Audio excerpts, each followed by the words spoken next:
Ironically, President Obama has not suspended coerced interrogation of terrorists. He just orders it done by non-Americans overseas, and that should tell us something. The danger from the jihadists continues to be enormous, and some of these people have to be broken. Again, I don't understand the moral dilemma here. Self-defense is self-defense. Legally, you can kill someone who threatens you, and we can't dunk 3 terror guys in the water? Mr. Bush makes a persuasive case, pointing out that those who oppose his policies are entitled to their opinions, but they're dead wrong because by using waterboarding, some of us were certainly most kept alive. And that's the memo. Now for the top story tonight, reaction. Joining us from Harrisburg, Pennsylvania, Ed Rendell, the Democratic governor of the Keystone State for a few more weeks anyway. All right, Governor, now, I thought that Mr. Bush remains defiant. He was defiant, and he basically told Lauer, look, no matter what you throw at me, no matter what your facial expression says, I don't care. I did what I had to do to protect the American people, and I would do it again. Your reaction? First of all, I take President Bush at his word, and you know, I have even though we disagreed on a lot of things, I have a great personal relationship with the president. I believe he did this and allowed it to happen because the lawyers told him it was legal.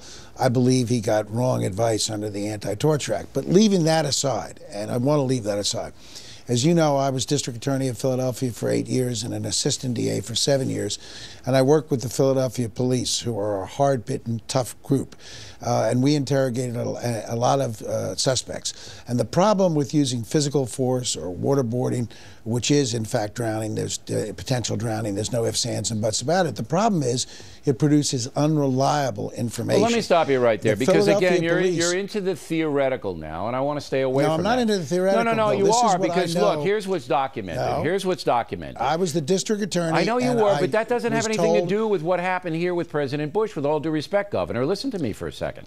It is documented. Sure. It is documented that Khalid Sheikh Mohammed, who was waterboarded more than 100 times, gave up information that led to the capture of dozens of al-Qaeda all over the world. So for you to sit there and say, and other people to sit there and say, hey, it doesn't work, you don't get the information, in this case is definitely wrong. So you have to start, in reality. Khalid Sheikh Mohammed gave it up.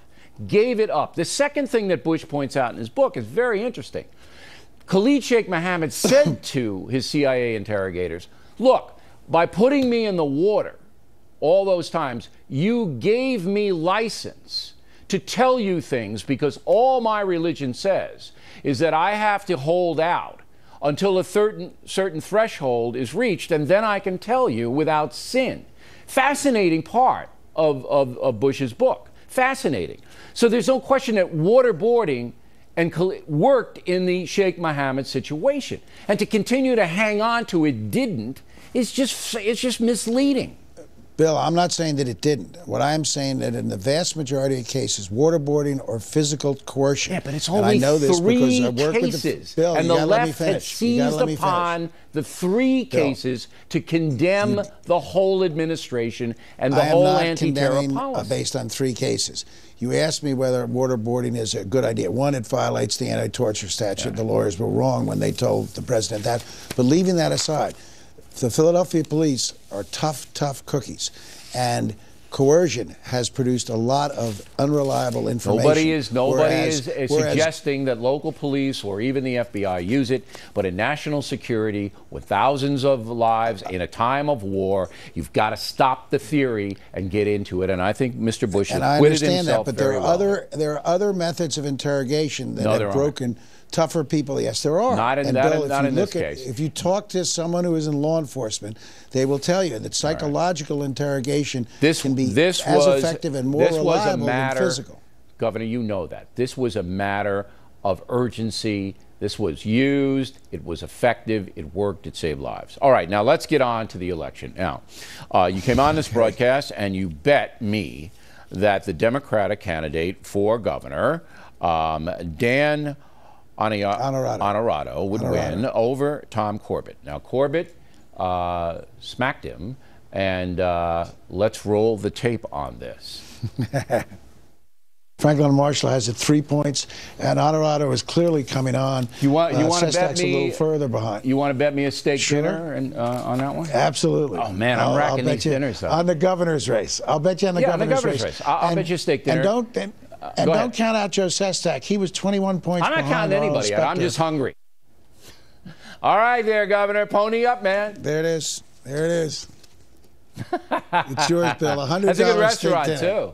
But you have to come with me, Governor, and ruin your reputation. I'd be happy to. That's the fun of it. I want to walk into the Capitol Grill. So you come to New York, or I'll come to Philly, and we'll do it because I want. And I'm going to like walk around the whole restaurant with you 6 times so everybody sees it. All right, Governor. Right. You're a stand-up guy, man. Thanks, I thought I might have to waterboard you to get you to pay off the bet, but I don't have to. Thank God.